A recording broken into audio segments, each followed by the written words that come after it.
કચ્છથી આવી છું.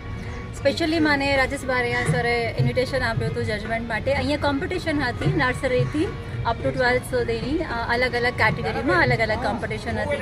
કોમ્પિટિશન ખૂબ જ સરસ હતી અને સર્કલ ઓફ આર્ટના ગ્રુપે એટલું સરસ આયોજન કર્યું હતું કે મને જોવાની અને માણવાની ખૂબ જ મજા આવી. અને વિશાલા રેસ્ટોરન્ટમાં આ આયોજન થયેલું છે. ખૂબ જ સરસ આયોજન છે અને અહીંયાનું માહોલ અને એટલું સરસ છે નેચરની વચ્ચે કે એમ થાય છે કે અહીંયા જ રહી જઈએ જ નહીં. એટલું સરસ કુદરતી વાતાવરણ એ લોકોએ પ્રોવાઈડ કર્યું છે. સ્ટાફ બી એટલો સરસ છે, કોઓપરેટિવ. એટલે એ ખૂબ જ મજા આવી અમને. ફરી અહીંયા આવવાનું બંધ થશે. બાળચિત્ર હરીફાઈનું આયોજન થયું સર્કલ ઓફ આર્ટ, જેમાં આજના યુવાનો એ રીતે મથી પડ્યા છે કે નાના બાળકોમાં રહેલી શક્તિને પણ એ લોકો જાગૃત કરવા માટે ઉજાગર. મેં જોઈએ તો આજના ચિત્રો એવા સુંદર થયા કે જે ફેન્ટસી હોય અને આજના સબ્જેક્ટને પણ આવરી લઈને સરસ ચિત્રકામ થયું.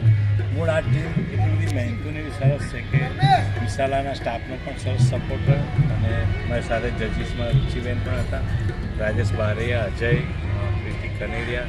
આ લોકો વર્ષોથી જાણે છે. પણ આ જો દર રવિવારે આવી કંઈ ને કંઈ અહીંયા પ્રવૃત્તિ થાય તો વિશાલાનું જે સ્વપ્ન છે સુરેન્દ્રભાઈનું એ પુરવાર થાય એવું મને લાગે છે.